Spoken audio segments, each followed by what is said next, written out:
talk about what all of these numbers actually mean now with our next guest, who once led that agency, ICE, a former federal prosecutor, former acting ICE director. Jonathan Fahey joins us now. Jonathan, good to have you back with us, sir. Thank you. These numbers, to me, to the layman, are staggering. The ICE here saying that among the non-detained non-citizens that they're tracking, that there are well over 13,000 convicted murderers who are just roaming around the country. Am I understanding this data correctly? That's my understanding. This one, I have to say, out of all of the stuff that's come out during this administration regarding immigration, this one really did make my jaw drop, and had to reread this thing multiple times to make sure I was not misunderstanding it. But yeah, my understanding, based on what ICE is reporting, 13,000 convicted murderers are roaming around our country free to do whatever they want. And the amazing thing about it is, it doesn't seem like ICE is even having any urgency or even any effort to even apprehend them and get them out of the country. It's truly stunning. And I agree with you. It should be totally disqualifying, because, Kamala Harris has been supposedly the border czar, or whatever her role with this in this administration, to subject this to the American citizens, to bring murderers in this country and to invite murderers in this country with their open borders policy, is truly stunning. And they do nothing to kick them out. And it is ironic that this came out, when she's doing her border visit. And I think she just released a new border commercial about how tough she is on the border. Well, it's just so, I want to say laughable, but it's just so sad and disgraceful that they are trying to just continually lie to the American people, because this whole scheme to bring in as many illegals as possible, they've been lying, they've been putting people in danger, and they just simply don't care. And this report, I think says it all. It's like they might as well say, we don't care about the public safety. We just want as many illegal immigrants as possible into the country. I think that's what they basically said here. I'll just keep saying it, these numbers are staggering, because they claim that they currently have detained, that would be ICE, currently has detained approximately 10,288 convicted criminals. That's the number.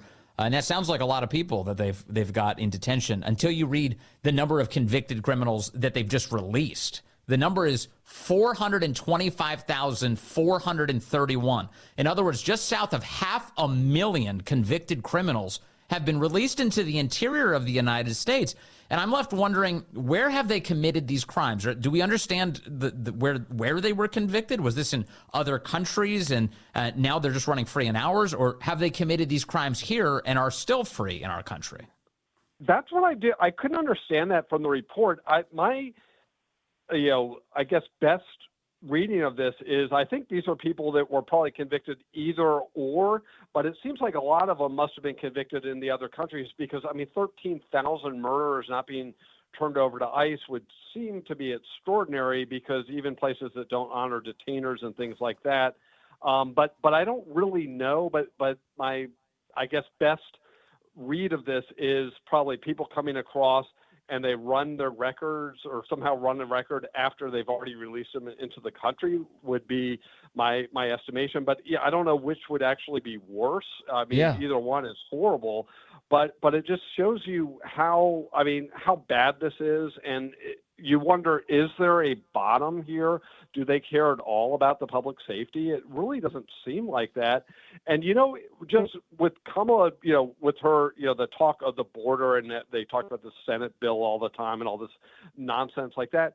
But one thing she never, ever, ever talks about is deporting anyone that's here illegally. And it's basically my understanding of the best case scenario of her border policy would be make it slightly tougher to get in here, but once you're here, you're in effect a citizen. They talk about the pathway to citizenship, and that will just simply be citizenship, or who really cares when you get all the benefits of a citizen anyway? Who cares what you call yourself? So, so they don't even ever talk about deporting anyone. That's really, only when they only talk about it when they talk about that's not who we are as a country. It's inhumane, and they're tougher on border agents and ICE agents they are on convicted murderers that are roaming our country. It's truly stunning. It's offensive to the American people that they repeatedly lie about this, and they just simply don't care about public safety. And put national security on top of it. They couldn't care less about that when we have these threats to Donald Trump from Iran. And we all know if somebody wants to come in here to harm any of us, including President Trump, they could easily just walk across the southern border, and our government right now will give them benefits for doing so. They won't deter them. They'll give them phones. They'll give them money, and it's truly stunning. That's an important thing to remember too. We're only talking about the convicted murderers here. Exactly. Who else is a threat to our country who's not even tracked in this data? But again, so many of these threats have just been released into the United States. I have to ask Jonathan Fahey, you as speaking as a former acting ICE director, now assessing the current one. The guy who's currently running the program is called Patrick Lechleitner. He released this data today. Federal agencies, when they release data, are aware of the politics of these releases. They know that there's going to be scrutiny, especially on a number like this. Do you read anything into the fact that Mr. Lechleitner released this data today, the very same day that Kamala is going to the border? Well, my guess is, and he's a career official. He's not a political appointee. So my guess is he's totally disgusted by the policies of this administration. Is probably having to fight them tooth and nail, everything he does that resembles enforcement. So I wouldn't be surprised if, he certainly wanted this data out there. And, you read this letter, and at the beginning of the letter, before you get to the data, you get this standard government gobbledygook that seemed like the political people probably put it in there about our broken immigration system and all that nonsense. But, I wouldn't be surprised if he wants it out there, because I know people within the agency want people to know how bad it is, and they want to enforce the law. They want to make, these people go into public service and law enforcement because they want the rest of us to be safer because of their efforts. And it's truly disgusting. We have an administration that all they do is undermine the efforts of the people they're supposed to lead. And it's so disgraceful. And it's like, where is Secretary Mayorkas? It seems like, I don't know if he's taken like the last 3 months off, because you don't see him anymore after, this is going on. You have the Secret Service, which is under his watch. And it's almost like, it's truly stunning to me. It's almost like this is like George Costanza trying to get fired and can't get fired. Like, how bad of a job can you do at an agency without being held accountable? But I think it goes back to the broader point that the immigration part of this is absolutely intentional, because if somebody was so breathtakingly incompetent, they would at some point be removed. And it's funny that they don't even criticize them. And we know why, because, everything they've done, the reasonable inference is they want people to come here illegally, and we know why, and you're not supposed to say it, but they want them to vote, and they want them to vote maybe now and certainly in the future, and certainly want to be counted in the census in areas that would help the Democrats get more members of Congress and things like that. And I think everyone really knows that's true, and that's why they go crazy when you mention it. Yeah, it's wild. And everything they're doing, whether it's watering down votes or bringing in cheap labor to undermine American workers, it's all at the expense of Americans that they're doing this. One of the other pieces here, and it makes me curious, and based on maybe what you know on the subject, I've noticed that Immigration and Customs Enforcement, ICE, has released a lot of statements about sanctuary cities. And I keep seeing press releases to this effect. And they're unusual, not the kind of thing you normally hear from a Biden administration official, condemning sanctuary cities for failing to work with ICE to get dangerous criminals out of the country. And this letter today actually references that there were approximately 24,000 times during just the Biden administration, 24,000 times where state and local law enforcement agencies refused to hand over illegal aliens to ICE, when ICE issued a detainer for that to happen. What is going on with ICE? Do you feel like it's an agency that's under assault by the White House and that they're trying their best to break free of that control? I think they're probably embarrassed by what the White House is trying to do to them and want to put this out there. And maybe the administration is trying to act like they're not supportive of sanctuary cities. But I'm glad you pointed that out, because 25,000 people that are known criminals sitting in jail. ICE tried to put a detainer on so they could remove them from the country, and these Democrat-run sanctuary cities said no, and these people got released back into our community. So 25,000 more criminals at the direction of the Democratic Party.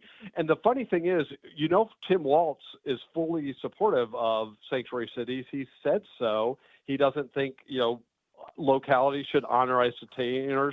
I don't know exactly what Kamala Harris has said, but she doesn't think being here illegally should even be a crime. And this administration has done nothing to push back against them. You have places like New York that, Mayor Adams was griping about all the illegal immigrants, but they were a sanctuary city, and ICE, gave them money. Why are we giving them money for, to help them with the illegal immigration when they're a sanctuary city?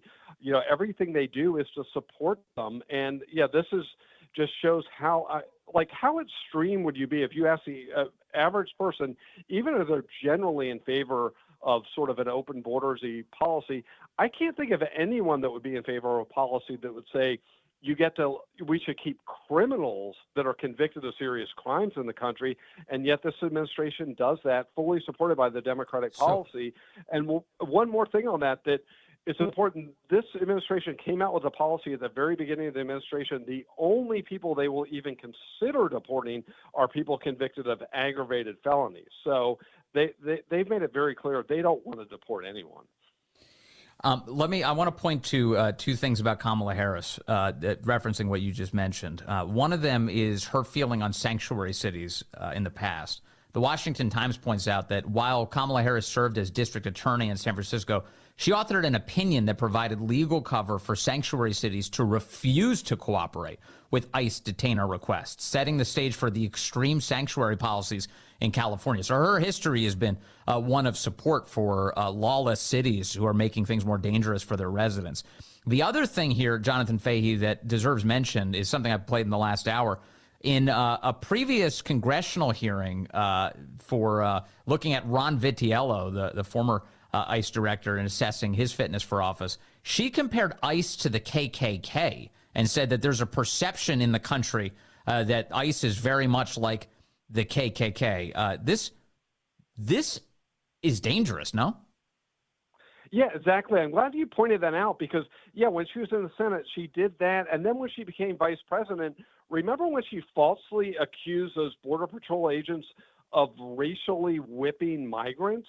And no one thought, there was no evidence that ever happened, and yet her, Mayorkas, and Biden did the same thing. So what is the point of that? It's basically, one, to demonize law enforcement, which they were famous for, particularly, 2019, 2020, but also deter any ICE agents from doing their job, because if you do your job, we will harm you, and also delegitimize the whole agency by saying basically, hey, if these guys are comparable to the KKK or the racially motivated whipping migrants, they're not a legitimate authority. You don't have to follow their authority, and you could just come into this country and defy them. And that's what they're doing. And it's so unbelievably disgraceful what they've done, not just to ICE agents, but law enforcement as a whole with their rhetoric and with their actions. But she will be fully supportive. I mean, if she is elected, there is no enforcement. I mean, if they've gotten away with what they've gotten away with and still can get reelected, what would their possible incentive to be to enforce any of these laws going forward? This is an earthquake of information today. 13,099 convicted murderers released into the United States of America. That's Biden administration data. We're trying to sort through it now. Jonathan Fahey, former acting ICE director, thank you for joining us to do that today.